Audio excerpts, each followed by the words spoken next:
Grand ফিনালের মধ্য দিয়ে শেষ হলো দেশব্যাপী ইসলামিক জ্ঞান ও প্রতিভা বিকাশে এটিএন নিউজের আয়োজন ফ্রেশ ইসলামিক অলিম্পিয়াড সিজন 3।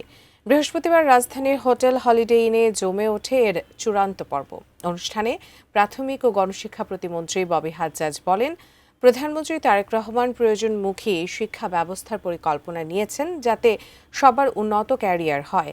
শিক্ষাসহ সব সেক্টর ঢেলে সাজাতে এই সরকারকে অন্তত ৫ বছর শান্তিপূর্ণভাবে দেশ পরিচালনায় সবার সহযোগিতার কথা বলেন এটিএন বাংলার পরিচালক হাসান আহমেদ চৌধুরী কিরণ।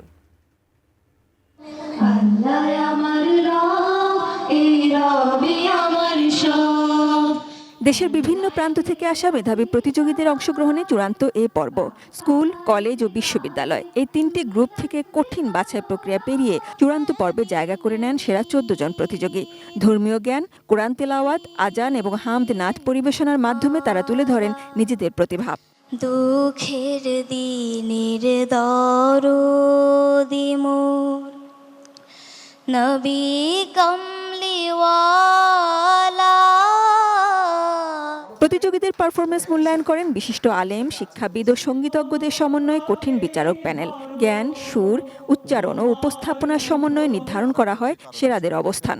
জাতীয় কবি কাজী নজরুল ইসলামের যে সৃষ্টিকর্ম হামদনাদ বা ইসলামী গান সেগুলো গতানুগতিক শুধু একটা হামদনাদ বা গান নয়, কারণ তার গানের মধ্যে আমাদের সঙ্গীত শাস্ত্রকেও তিনি ব্যবহার করেছেন। প্রতিটি গ্রুপ থেকে ৩ জন করে মোট ৯ জন প্রতিযোগীকে দেওয়া হয়েছে আকর্ষণীয় পুরস্কার। এমন মহতী আয়োজনের প্রশংসা করেন প্রাথমিক ও গণশিক্ষা প্রতিমন্ত্রী ববি হাজ্জাজ এবং জানান শিক্ষায় সরকারের পরিকল্পনা। যখন এইরকম কম্পিটিশন গুলো হয়, বড় বড় কুইজ কম্পিটিশন বা অন্য ধরনের কম্পিটিশন, তখন সেগুলোতে জিতবার একটা দৃঢ়তা থাকে, একটা বড় এনথুজিয়াজম তৈরি হয় তখন আরো নতুন করে জানবার। আমাদের শিক্ষা ব্যবস্থা এমনভাবে সাজাতে চাই যেন আমাদের শিক্ষার্থীরা আগামী দিনের ক্যারিয়ারের জন্য তৈরি হয়। মাননীয় প্রধানমন্ত্রী বলেছেন need based education, career development and যার জন্য টেকনিক্যাল এডুকেশন আমরা অনেক বড়ভাবে নজর দিচ্ছি।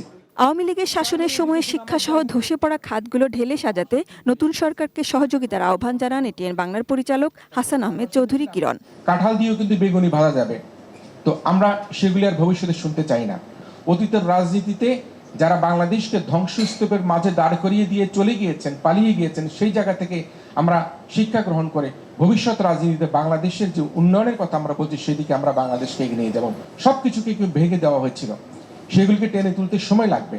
এই সরকারকে আমরা টেস্ট কেস হিসেবে অন্তত ৫টি বছর সরকার পরিচালনা করবার জন্য শান্তিপূর্ণভাবে আমরা সকলের কাছে অনুরোধ করছি। এই আয়োজনের title sponsor fresh, powered by men's world. Proud partner হিসেবে রয়েছে রুহ আফজা, আলোক হেলথ কেয়ার এবং ব্রাদার্স ফার্নিচার। বাংলাদেশের এত বড় একটা জনগোষ্ঠীর সাথে সম্পৃক্ত হতে পেরে, তাদের ধর্মীয় যে অনুভূতি, সেই অনুভূতির সাথে সম্পৃক্ত হতে পেরে আসলে আমরা অনেক গর্বিত। যারা প্রান্তিক লেভেলে যে সব স্টুডেন্টরা এখানে কন্ট্রিবিউট করছে, আমরা তাদের সাথে সবসময় থাকবো। এই বর্ণাঢ্য অনুষ্ঠানটি সম্প্রচার হবে আগামী 14ই মার্চ শনিবার বিকেল 3:15টায় এটিএন নিউজের পর্দায়।